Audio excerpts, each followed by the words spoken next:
మన జీవితం మనం ఊహించిన విధంగా ఉండదు ఎందుకు? ఎందుకు ఉండదు అంటే, ఊహించిన విధంగా ఉంటే నిస్సారంగా ఉంటుంది. 100% అంటే యూనివర్స్ కూడా డిజైన్ చేసేది ఎట్లాగంటే, నువ్వు ఊహించిన విధంగానే లైఫ్ ఉందనుకోండి, నిస్సారంగా ఉంటది. ఇది అనుకున్నదే కదా! పొద్దున్నే పరీక్షకెళ్ళావు. పరీక్షలో ఫస్ట్ క్లాస్ రావాలని ఊహించావు. ఫస్ట్ క్లాస్ వచ్చింది. ఓకే. అనుకుందే కదా!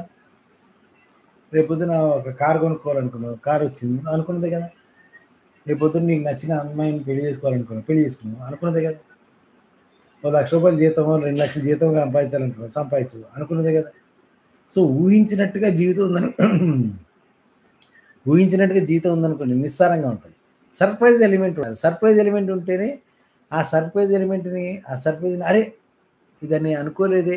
ఇప్పుడు మన జీవితంలో కూడా చూడండి మనం అనుకోకుండా వచ్చిన విషయాలు, విజయాలు గాని, అపజయాలు గాని మనకి కలిగించినంత భావోద్వేగాన్ని అనుకున్న విషయాలు కలిగించవు. సో, యూనివర్స్ డిజైనే అంతే.